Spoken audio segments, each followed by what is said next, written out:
have a tendency to look at the things that they want and say, yes, I like that. I want that. However, they look at the things that they don't want and they give just as much energy, if not more energy, with the idea that they can stamp it out. They can eliminate it, obliterate it.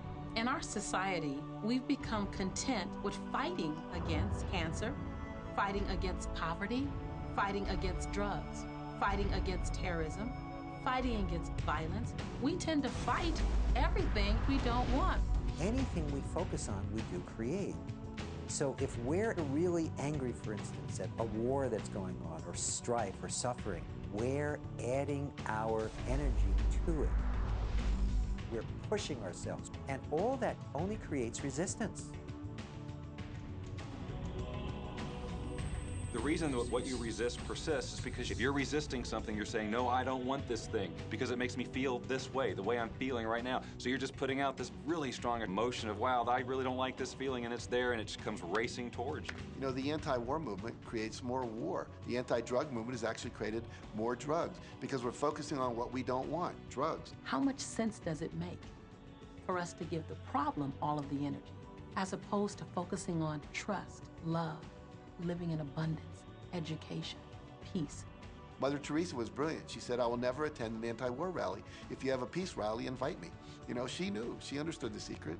I mean, look what she manifested in the world. So if you're anti-war, be pro-peace. If you're anti-hunger, be pro-people having more than enough to eat. If you're anti a particular politician, be pro his opponent. Often, elections are tipped in the favor of the person that people are really against because he's getting all the energy and all the focus. You want to focus on what you want, not what you don't want. It's okay to notice what you don't want because that gives you contrast to say, well, this is what I do want.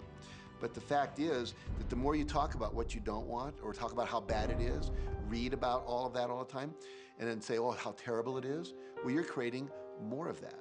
You know, so many times people say to me, well, James, I have to be informed. Maybe you have to be informed, but you don't have to be inundated. I always say when the voice and the vision on the inside become more profound and more clear and loud than the opinions on the outside, you've mastered your life. Learn to become still and to take your attention away from what you don't want and all the emotional charge around it and place the attention on what you wish to experience. Energy flows where attention goes. It's not your job to change the world or the people around you. It's your job to go with the flow inside of the universe and to celebrate it inside the world that exists. One of the questions I get almost all the time, and it's probably on somebody's mind right now if it's not on yours, and that's the idea that, well, if everybody uses The Secret and they all treat the universe like a catalog, aren't we going to run out of stuff? Won't everybody just make a run for it and bust the bank? What's beautiful about the teaching of the Great Secret is that there's more than enough to go around for everyone. There is a lie that acts like a virus within the mind of humanity. And that lie is there's not enough good to go around. There's lack, and there's limitation, and there's just not enough. That lie has people living in fear, greed, stinginess, and those thoughts of fear, greed, stinginess, and lack become their experience. So the world has taken a nightmare pill.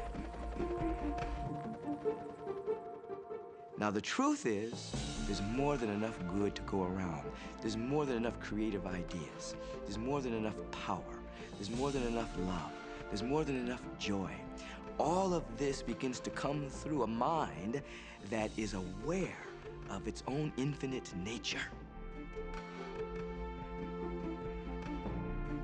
Every great teacher who's ever walked the planet has told us that life was meant to be abundant.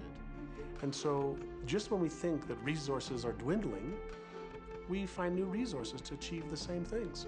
And so even though we say we have lack, it's because we don't open up our vision and see all what's around us. You know, when everybody starts to live from their heart and go for what they want, they don't go for the same things. That's the beauty of this. We don't all want BMWs. We don't all want the same person. We don't all want the same experiences. We don't all want the same clothing. We don't all want fill in the blank. There's enough for everyone. If you believe it, if you can see it, if you act from it, it will show up for you. That's the truth. Everything that you want, all the bliss, all the joy, all the love, all of the abundance, all of the prosperity, it's there, ready and waiting for you to grab a hold of it. Now you gotta get hungry for it. You have to want it. You gotta be intentional. And when you become intentional and on fire for what you want, the universe will deliver you every single thing that you've been wanting.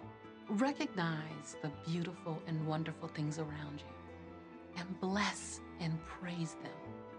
And on the other side, the things that aren't currently working the way you want them to work, don't spend your energy faulting or complaining.